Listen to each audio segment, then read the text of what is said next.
Hello everyone. आप सभी का बहुत बहुत स्वागत है आपके अपने channel Global Study with RK में, जहां आप इस चैनल से जुड़कर अपनी तैयारियों को और बेहतर बना सकते हैं।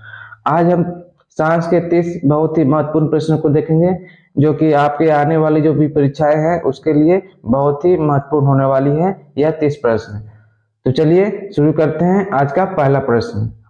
आज का हमारा पहला प्रश्न है, बोलोमीटर किसे मापने में काम आता है? बोलोमीटर किसे मापने में काम आता है? तो इसका जो राइट आंसर हो जाएगा वो हो जाएगा ऑप्शन सी, उष्मीय विकिरण। उष्मीय विकिरण को मापने में बोलोमीटर काम आता है। बोलोमीटर का दूसरा नाम पूर्ण तापीय विकिरण भी है। ठीक है, चलिए तो नेक्स्ट क्वेश्चन देख लेते हैं।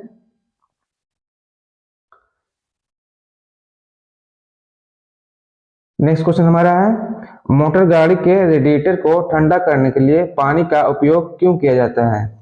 मोटर गाड़ी के रेडिएटर को ठंडा करने के लिए पानी का उपयोग क्यों किया जाता है? तो हमारे ऑप्शंस हैं, ए पानी का घनत्व कम होता है इसलिए किया जाता है, दूसरा है पानी सस्ता होता है, सी ऑप्शन है पानी की विशिष्ट ऊष्मा अधिक होती है, डी है इनमें से कोई नहीं। तो इसका जो राइट आंसर हो जाएगा वो हो जाएगा ऑप्शन सी, यानी कि पानी की विशिष्ट ऊष्मा अधिक होती है, इस कारण से मोटर गाड़ी के रेडिएटर में ठंडा पानी का उपयोग किया जाता है, यानी कि पानी उपयोग किया जाता है।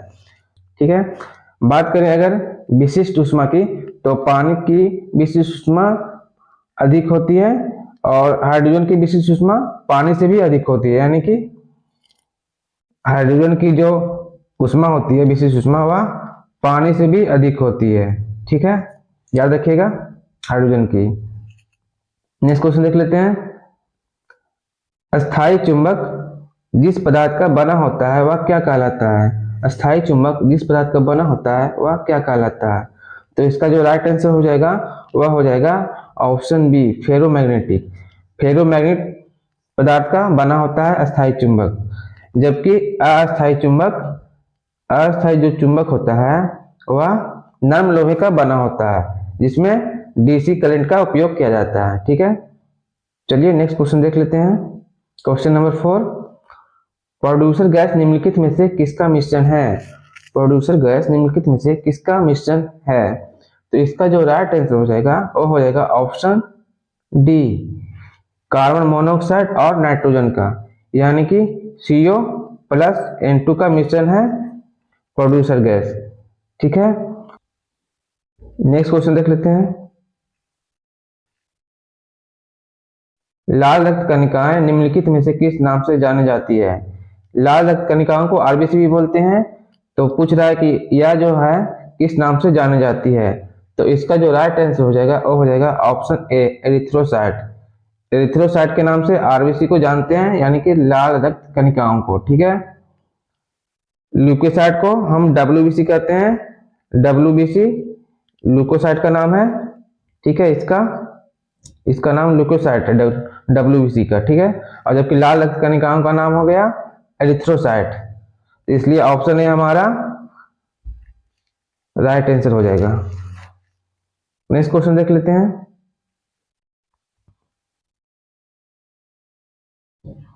सोडियम को आमतौर पर निम्नलिखित में से किस पदार्थ के नीचे रखा जाता है?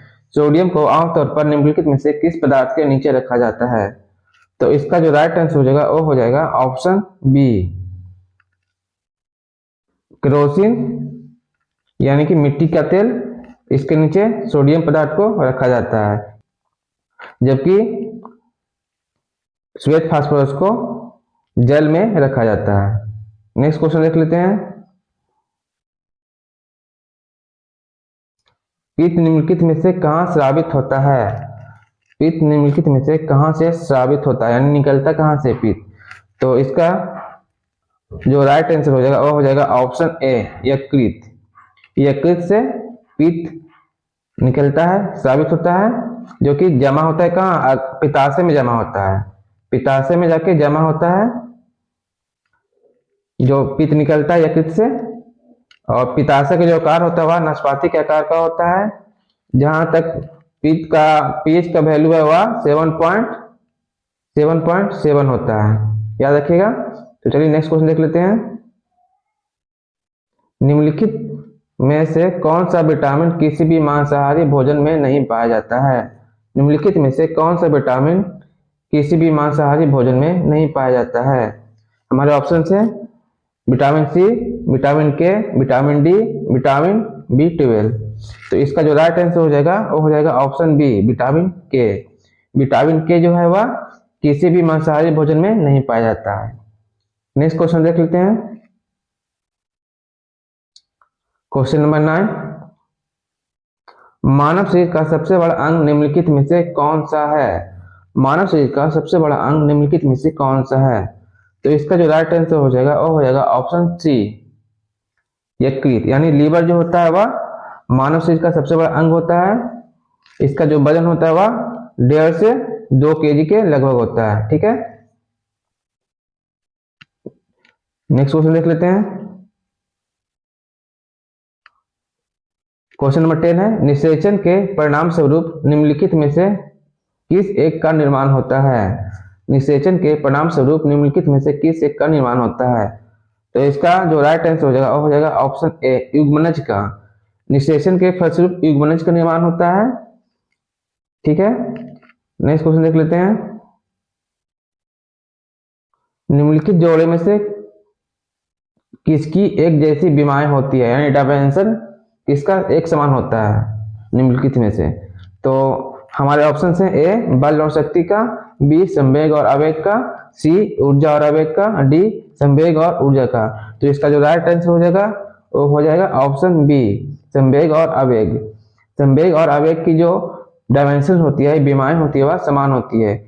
इसका जो डायमेंशन होता है वह MLT-1 दोनों का होता है, संवेग का भी और आवेग का भी। ठीक है, चलिए नेक्स्ट क्वेश्चन देख लेते हैं। ग्लूकोज का पाइरूवेट में विघटन ऊर्जा उत्पादन के दौरान कहाँ होता है? ग्लूकोज का पाइरूवेट में विघटन ऊर्जा उत्पादन के दौरान कहाँ होता है? तो हमारे ऑप्शंस हैं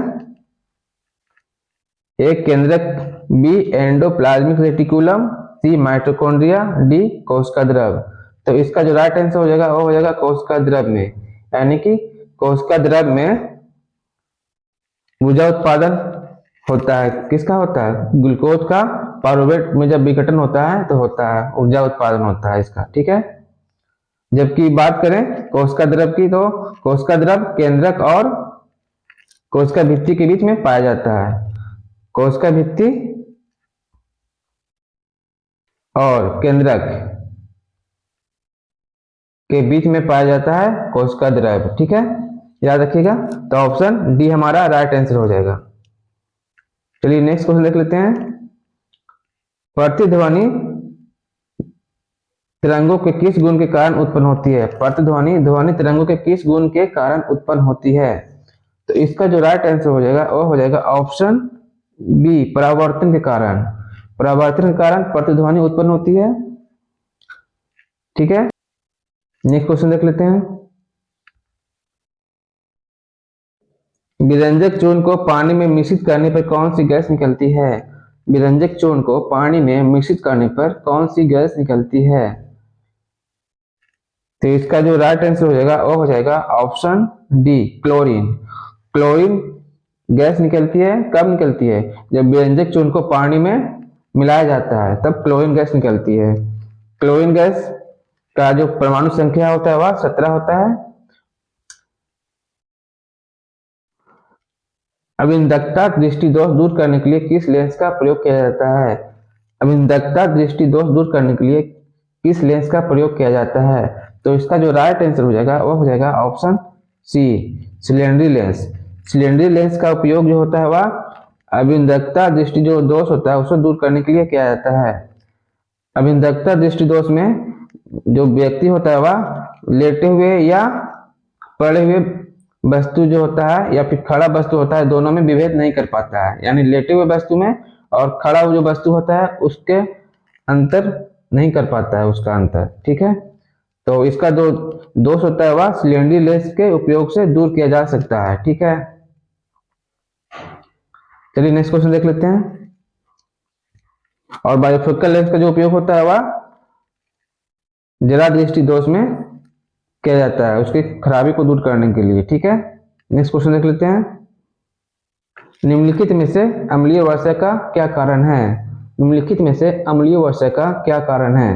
हमारे ऑप्शन हैं, ए कार्बन डाइऑक्साइड और कार्बन मोनोऑक्साइड, बी हो गया सल्फर डाइऑक्साइड और कार्बन मोनोऑक्साइड, सी हो गया नाइट्रोजन डाइऑक्साइड और सल्फर डाइऑक्साइड, डी हो गया इनमें से कोई नहीं। तो इसका जो राइट आंसर हो जाएगा वो हो जाएगा ऑप्शन सी, नाइट्रोजन डाइऑक्साइड और सल्फर डाइऑक्साइड, यानी कि NO2 और SO2, ये दोनों के मिश्रण के कारण ही अम्लीय वर्षा होती है। ठीक है, तो ऑप्शन सी हमारा राइट आंसर हो जाएगा।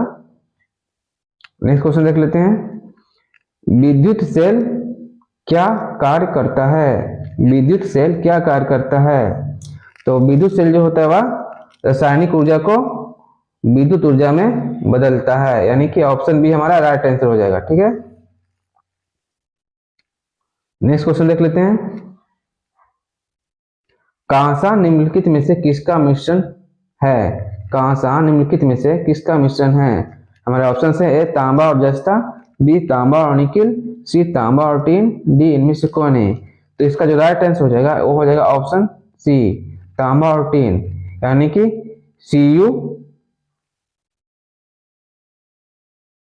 Cu प्लस Sn, तांबा और टीन का मिश्रण होता है कांसा। ठीक है, ऑप्शन सी हमारा राइट आंसर हो जाएगा।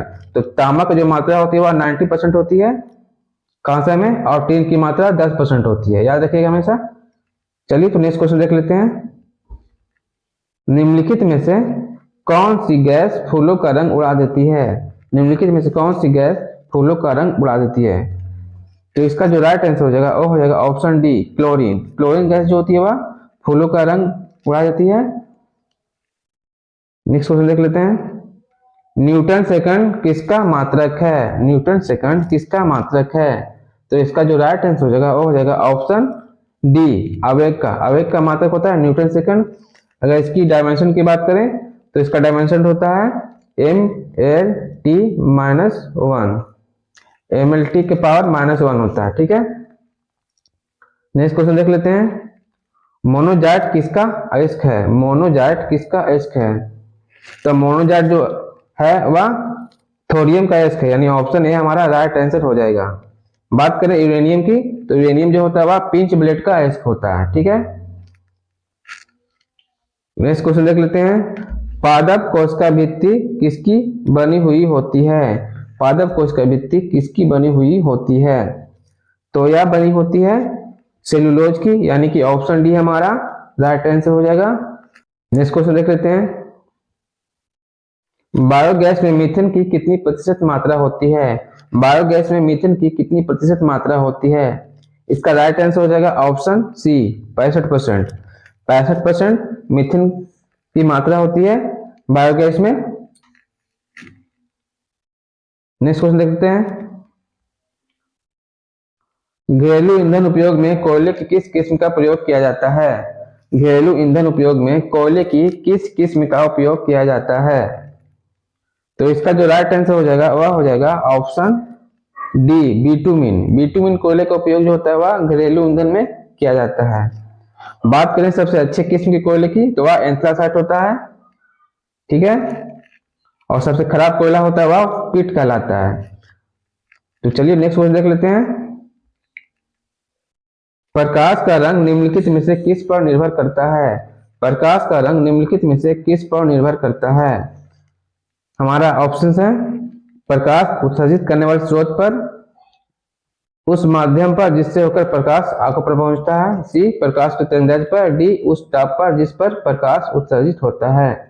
तो इसका जो राइट आंसर हो जाएगा वह हो जाएगा ऑप्शन सी, प्रकाश की तरंगदैर्घ्य पर, यानी प्रकाश का रंग जो होता है वह प्रकाश की तरंगदैर्घ्य पर डिपेंड करता है, निर्भर करता है। ठीक है, नेक्स्ट क्वेश्चन देख लेते हैं।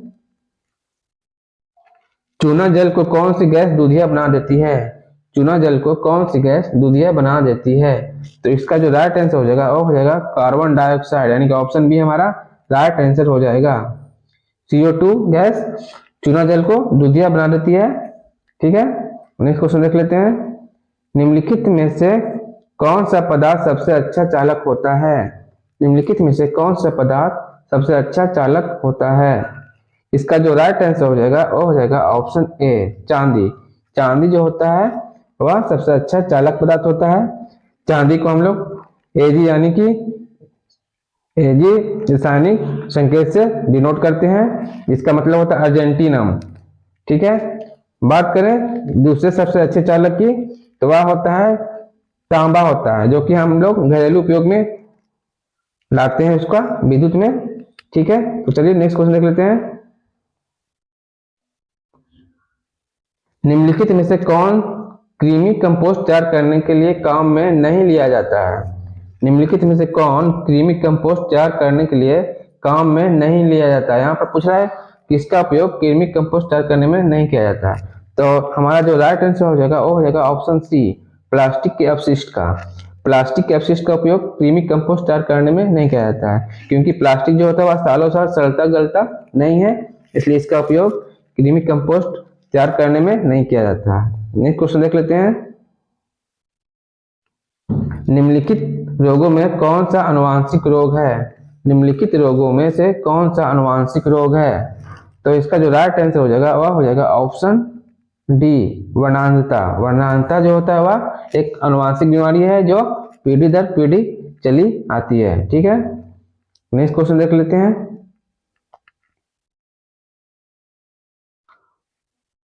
वह तत्व निम्नलिखित में से कौन है जिसे कृत्रिम रूप से उत्पन्न किया जा सकता है लेकिन प्राकृतिक रूप से नहीं पाया जाता है?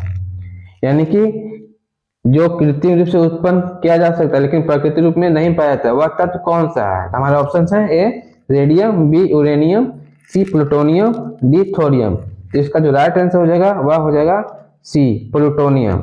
प्लूटोनियम जो है वह प्राकृतिक रूप में नहीं पाया जाता है, इसे कृत्रिम विधि से उत्पन्न किया जाता है। ठीक है, इसी के साथ आज का हमारा सेशन समाप्त होता है। मिलते हैं अगले सेशन में कुछ और भी बेहतरीन प्रश्नों के साथ। धन्यवाद।